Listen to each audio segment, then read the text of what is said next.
वित्त मंत्री निर्मला सीतारमण ने शनिवार को पेश किए केंद्रीय बजट में बिहार के लिए कई पहलों की घोषणा की। बिहार में साल के आखिर में विधानसभा चुनाव होने हैं। ऐसे में राज्य की जिन परियोजनाओं पर खास तवज्जो दी गई है, उनमें मखाने के उत्पादन, प्रोसेसिंग और मार्केटिंग को बढ़ावा देने के लिए मखाना बोर्ड बनाने और पश्चिमी कोसी नहर परियोजना के लिए वित्त मदद का आवंटन शामिल है। इसके अलावा अपने बजट भाषण में वित्त मंत्री ने ऐलान किया कि केंद्र भविष्य की जरूरतों को ध्यान में रखते हुए बिहार में ग्रीनफील्ड एयरपोर्ट के विकास में मदद करेगा, जिससे राज्य में हवाई यातायात बढ़ेगा और कनेक्टिविटी बेहतर होगी।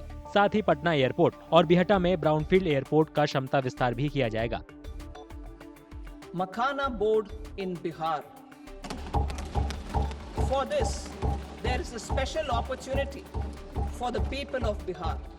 A Makhana board will be established in the state to improve production, processing, value addition and marketing of Makhana. Greenfield airports will be facilitated in Bihar to meet the future needs of the state. Budget में ये भी घोषणा की गई कि केंद्र सरकार बिहार में राष्ट्रीय खाद्य प्रौद्योगिकी, उद्यमिता और प्रबंधन संस्थान स्थापित करेगा। इसका मकसद देश के पूर्वी क्षेत्र में खाद्य प्रसंस्करण गतिविधियों को बढ़ावा देना है। Support for food processing. In line with our commitment towards Purvodaya, we will establish a National Institute of Food Technology, Entrepreneurship and Management in Bihar. Bihar के मुख्यमंत्री नीतीश कुमार और उनकी पार्टी जेडीयू के सांसदों ने बजट में की गई घोषणाओं की तारीफ करते हुए कहा कि इनका मकसद राज्य का विकास करना है। पश्चिमी कोसी नहर में सिंचाई की सुविधा, ये पूरा मिथिला एरिया में, मधुबनी में, दरभंगा में, और हमेशा माना जाता था कि मिथिला का एरिया बाढ़ का एरिया, और ये खबर कभी नहीं आती होगी कि बाढ़ के अलावा और कुछ है। पहली बार सरकार ने वहाँ सिंचाई की सुविधा के लिए लॉन्ग पेंडिंग काम था। मैं बिहार में मंत्री था, तो हम लोगों ने कुछ काम वहाँ पर मुख्यमंत्री जी कहने पे हम लोगों ने इनिशिएट किया, कुछ काम हुआ है। पश्चिमी कोसी नहर का आज आदरणीय वित्त मंत्री जी ने घोषणा किया और मिथिलांचल का क्या सिंचाई में उससे मदद होगा। और मैं एक बात और बता दूं, एरिया इतना फर्टाइल है कि अगर सिंचाई की सुविधा हम लोगों ने दे दी तो उस पूरा एरिया पूरा देश को खाना खिला सकता है, उस पूरा जो मिथिला का एरिया है।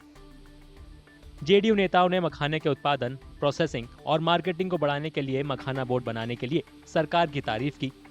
मखाना एक ऐसी फसल है जिसके लिए बिहार को दुनिया भर में पहचान मिली है। अब मखाना पूरा आपको देश और दुनिया में सिर्फ मिथिला एरिया में होता है।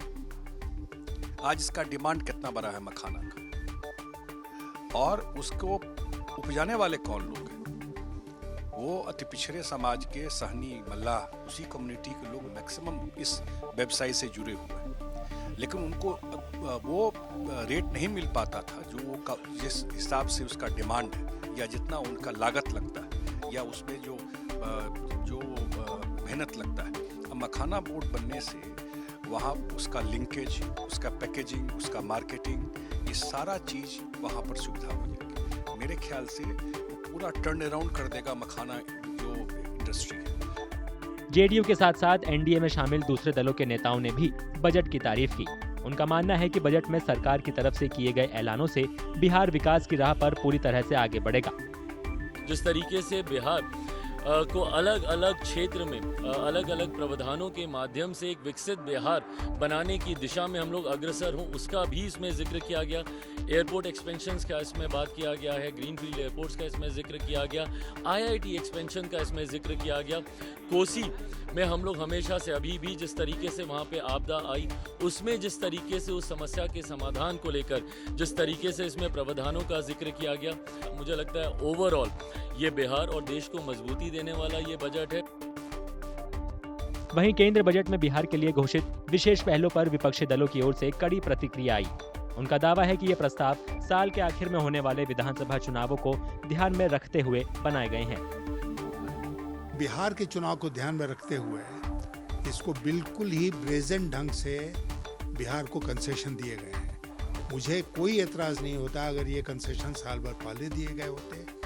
अब इन्होंने कहा है मखाना बोर्ड बनाएंगे, बिहार में ये करेंगे, बिहार में वो करेंगे, और बिल्कुल ही ब्रेजेंट ढंग से जैसे सरकार हर जगह काम करती है, इस बार भी इन्होंने बिहार के मतदाताओं को रिझाने का, प्रभावित करने का काम किया है। विशेष राज्य का दर्जा पता नहीं अब मिलेगा कि नहीं मिलेगा, इन्होंने तो पहले ही मना कर दिया। लेकिन चुनाव में तो बहुत ऊंची ऊंची बातें की जाती है, बड़ी बड़ी बातें की जाती है, जुमलेबाजी होती है। जो आज का बजट है, बिहार के साथ कहीं ना कहीं से खिलवाड़ किया जा रहा है, सौतेला व्यवहार किया जा रहा है। और जो पिछले बजट में जो बात आई थी, उसी को दोहराने की बात इन लोगों ने की है। संयोग से वित्त मंत्री निर्मला सीतारमण ने मधुबनी कला से सजी खास साड़ी पहनकर केंद्रीय बजट पेश किया। यह of white handloom silk sari उन्हें पद्मश्री से सम्मानित मधुबनी कलाकार दुलारी देवी ने तोहफे में दी थी।